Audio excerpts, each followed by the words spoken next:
આકાશવાણી અમદાવાદ વડોદરા પ્રાદેશિક સમાચાર અમિતા વાંઝા વાંચે છે. સૌપ્રથમ મુખ્ય સમાચાર. પ્રધાનમંત્રી નરેન્દ્ર મોદીએ વિકસિત ભારત સંકલ્પ યાત્રાના લાભાર્થીઓ સાથે સંવાદ કર્યો. કહ્યું, છેલ્લા 10 વર્ષમાં લાભાર્થીના જીવનમાં આવેલો બદલાવ એ સપના પૂર્ણ થવાના પ્રતીક સમાન છે. વાયબ્રન્ટ ગુજરાત પરિષદ અગાઉ 24,700 કરોડ રૂપિયાના સમજૂતી કરાર કરાયા. મુખ્યમંત્રી ભૂપેન્દ્ર પટેલના હસ્તે આજથી ખેલ મહાકુંભના બીજા તબક્કાનો પ્રારંભ. રાજ્યમાં આગામી 1 જાન્યુઆરીથી 22 જિલ્લાઓમાં રક્તપિત્ત તપાસ ઝુંબેશ હાથ ધરાશે. કેન્દ્રીય મંત્રી દેવુસિંહ ચૌહાણે ખેડામાં અને ડોક્ટર મહેન્દ્ર મુંજપરા સુરેન્દ્રનગરમાં વિકસિત ભારત સંકલ્પ યાત્રામાં જોડાયા. અને સાંસદ દિશા દર્શન કાર્યક્રમ અંતર્ગત સ્વચ્છતા અભિયાનમાં નવસારી જિલ્લામાં અંદાજે 2,700 ટન કચરાનો નિકાલ કરાયો. સમાચાર વિગતવાર. પ્રધાનમંત્રી નરેન્દ્ર મોદીએ જણાવ્યું છે કે સરકારની લોકકલ્યાણલક્ષી યોજનાથી લાભાર્થીઓના જીવનમાં છેલ્લા 10 વર્ષમાં આવેલ પરિવર્તન એ સંતોષ અને સપના પૂર્ણ થવાના પ્રતીક સમા છે. વિકસિત ભારત સંકલ્પ યાત્રાના લાભાર્થીઓ સાથે વીડિયો કોન્ફરન્સિંગ માધ્યમથી સંવાદ કરતા પ્રધાનમંત્રીએ આ મુજબ જણાવ્યું. તેમણે કહ્યું કે આ યાત્રા અંતરિયાળ વિસ્તારના લોકો સુધી પહોંચીને લોકો વચ્ચેનો સંપર્ક સુદ્રઢ બનાવી રહી છે. વધુમાં પ્રધાનમંત્રી નરેન્દ્ર મોદીએ આ મુજબ જણાવ્યું. साथियों, आज मोदी की गारंटी वाली गाड़ी से अनेक साथियों को लाभ मिल रहा है. इनमें से अनेक साथी ऐसे होंगे जिन्हें शायद ही कभी ये पता चल पाता कि वो भी सरकारी योजना के हकदार हैं. आप ही मेरे परिवार के हैं. 10 साल पहले की स्थिति होती तो शायद ऐसे साथी सरकारी दफ्तरों के चक्कर काटते काटते हिम्मत हार जाते. વાયબ્રન્ટ ગુજરાત વૈશ્વિક રોકાણકાર પરિષદ અગાઉ ગાંધીનગર ખાતે રાજ્યની વિવિધ પ્રતિષ્ઠિત કંપનીઓ સાથે કુલ 24,700 કરોડ રૂપિયાના 30 સમજૂતી કરાર કરવામાં આવ્યા. આ કરાર મુજબ ઉદ્યોગો શરૂ થતાં અંદાજે 38,000થી વધુ યુવાનોને પ્રત્યક્ષ અથવા અપ્રત્યક્ષ રોજગારીની તકો ઉપલબ્ધ થશે.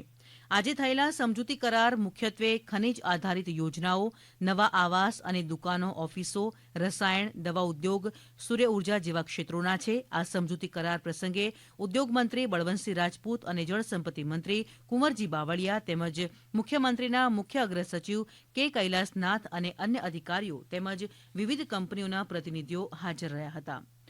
મુખ્યમંત્રી ભૂપેન્દ્ર પટેલ આજે સાંજે અમદાવાદના કાંકરિયા ટ્રાન્સટેડિયા ખાતે ખેલ મહાકુંભના બીજા તબક્કાનો શુભારંભ કરાવશે. બીજા તબક્કાના ખેલ મહાકુંભમાં 39 રમતો અને 4 નવી રમતો સહિત વિવિધ રમતોનો સમાવેશ કરવામાં આવ્યો છે. નવી રમતોમાં વુડબોલ, બીચ વોલીબોલ, બીચ હેન્ડબોલનો સમાવેશ કરાયો છે. આ વખતના ખેલ મહાકુંભમાં તાલુકા કક્ષાએ વિજેતા ખેલાડીઓને પણ રોકડ પુરસ્કાર અપાશે. સત્તાવાર યાદી મુજબ અત્યાર સુધી 66,17,000થી વધુ સ્પર્ધકોએ નોંધણી કરાવી છે.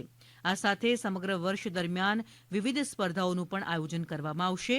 આ ઉપરાંત દિવ્યાંગ ખેલાડીઓ માટે પણ સ્પેશિયલ ખેલ મહાકુંભનું આયોજન કરાશે. સમારોહમાં આજે પેરા એશિયન રમતોત્સવ 2023માં વિજેતા થયેલા ખેલાડીઓ અને રાષ્ટ્રીય આંતરરાષ્ટ્રીય કક્ષાએ વિજેતા થયેલા ખેલાડીઓનું સન્માન કરવામાં આવશે તથા સાંસ્કૃતિક કાર્યક્રમ યોજાશે. મુખ્યમંત્રી ભૂપેન્દ્ર પટેલની અધ્યક્ષતામાં આવતીકાલે બપોરે 3:30 વાગે સ્વાગત ઓનલાઈન કાર્યક્રમ યોજાશે. મુખ્યમંત્રી આ કાર્યક્રમમાં ઉપસ્થિત રહીને નાગરિકોની રજૂઆત સાંભળશે.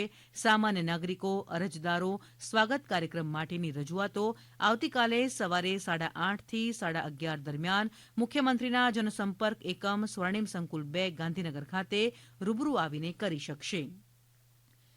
સમગ્ર દેશમાં ગઈકાલે JN1 કોવિડ વેરિયન્ટના 109 કેસ નોંધાયા, જેમાં ગુજરાતમાં JN1 કોવિડ વેરિયન્ટના 36 કેસનો સમાવેશ થાય છે.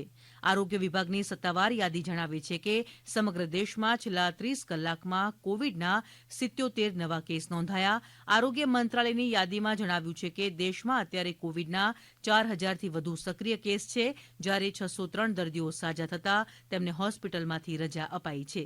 આ સમયગાળામાં કોવિડના 3 દર્દીઓના મોત નીપજ્યા છે. રાજ્ય સરકાર આગામી 1 થી 19 જાન્યુઆરી સુધી 22 જિલ્લાઓના 141 તાલુકાઓમાં રક્તપિત્ત તપાસ ઝુંબેશ ચલાવશે. આ ઝુંબેશ દરમિયાન આશા વર્કર અને પુરૂષ વોલેન્ટિયર્સની ટીમ ઘરે ઘરે જઈને રક્તપિત્ત અંગે નાગરિકોને સમજ આપશે તેમજ ઘરના તમામ સભ્યોની રક્તપિત્ત અંગે તપાસણી કરશે. જે વ્યક્તિને રક્તપિત્તના શંકાસ્પદ ચિહ્નો જણાશે તેમને નજીકની હોસ્પિટલમાં સારવાર અપાશે. અત્રે ઉલ્લેખનીય છે કે ગુજરાતમાં વર્ષ 1955થી રાષ્ટ્રીય રક્તપિત્ત નિયંત્રણ કાર્યક્રમ અમલી બનાવવામાં આવ્યો છે.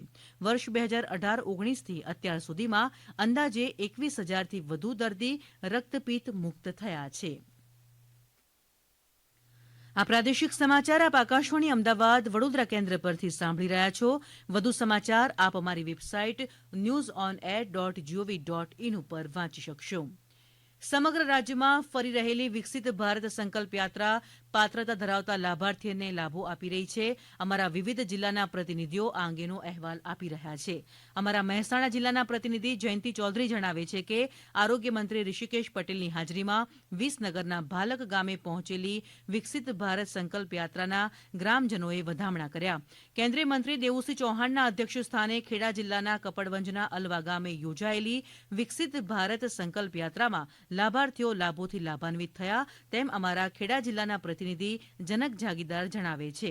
અમારા સુરેન્દ્રનગરના પ્રતિનિધિ દિનેશ પરમાર જણાવે છે કે કેન્દ્રીય મંત્રી મહેન્દ્ર મુંજપરાના અધ્યક્ષ સ્થાને જિલ્લાના મૂળી ગામે અને ભાવનગર જિલ્લાના પ્રતિનિધિ સુરેશ ત્રિવેદી જણાવે છે કે વિકસિત ભારત સંકલ્પ યાત્રા પાલીતાણા તાલુકાના બહાદુરગઢ ગામે યોજાઈ હતી.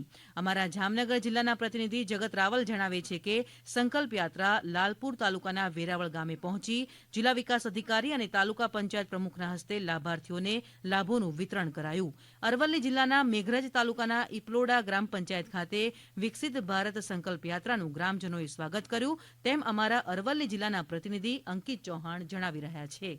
અમારા સુરત જિલ્લાના પ્રતિનિધિ લોપા દરબાર જણાવે છે કે સંકલ્પ યાત્રા ઓલપાડ તાલુકાના દેલાડ ગામે પહોંચતા ગામ લોકોએ યાત્રાના વધામણા કર્યા. તાપી જિલ્લાના સોનગઢ તાલુકાના સાદડુન ગામે ધારાસભ્ય ડોક્ટર જયરામ ગામિતના અધ્યક્ષ સ્થાને વિકસિત ભારત સંકલ્પ યાત્રા યોજાઈ તેમ તાપી જિલ્લાના પ્રતિનિધિ નીરવ કંસારા જણાવે છે.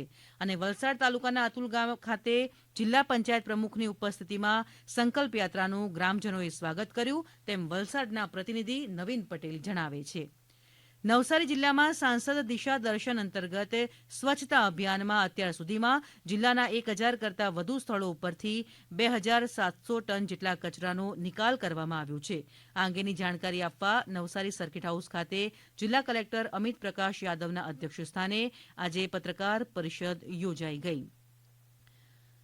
જિલ્લા કલેક્ટરે જણાવ્યું કે સ્વચ્છતા અભિયાનમાં ગ્રામજનો તથા સ્વૈચ્છિક સંસ્થાઓ અને લોકપ્રતિનિધિઓનો અમૂલ્ય સહયોગ મળ્યો અને સ્વચ્છતા કાયમી જળવાઈ રહે તે હેતુસર સ્વચ્છ નવસારી જવાબદારી અમારી અભિયાન દરમિયાન વિવિધ એનજીઓ શેરી નાટકો સ્વચ્છતા દોડ રક્તદાન શિબિર વોલ પેઇન્ટિંગ અને વૃક્ષારોપણ કરાશે. કેન્દ્ર સરકારની પ્રધાનમંત્રી સન્માન નિધિ યોજનાથી ખેડૂતો આર્થિક રીતે સદ્ધર બની રહ્યા છે. પંચમહાલ જિલ્લાના શહેરા તાલુકાના લાભાર્થી ખેડૂત પોતાનો પ્રતિભાવ આપી રહ્યા છે. મારું નામ સંગાડા પર્વત અભિસિંહ. મને પ્રધાનમંત્રી સન્માન નિધિ યોજનાનો લાભ મળે છે, જેમાં દર વર્ષે મળતા 6,000 રૂપિયા ખેતી સિઝનમાં ખૂબ ઉપયોગી સિદ્ધ થાય છે. પહેલા વ્યાજે પૈસા લાવી ખેતી કરતા આજે આ યોજના થકી અમે વ્યાજના ચક્રમાંથી બહાર આવ્યા છીએ. અમે ખૂબ ખૂબ ખુશી છીએ. પ્રધાનમંત્રી મોદી સરકારના ખૂબ ખૂબ આભાર. આ સાથે આકાશવાણી અમદાવાદ વડોદરા કેન્દ્ર પરથી પ્રાદેશિક સમાચાર પૂરા થયા.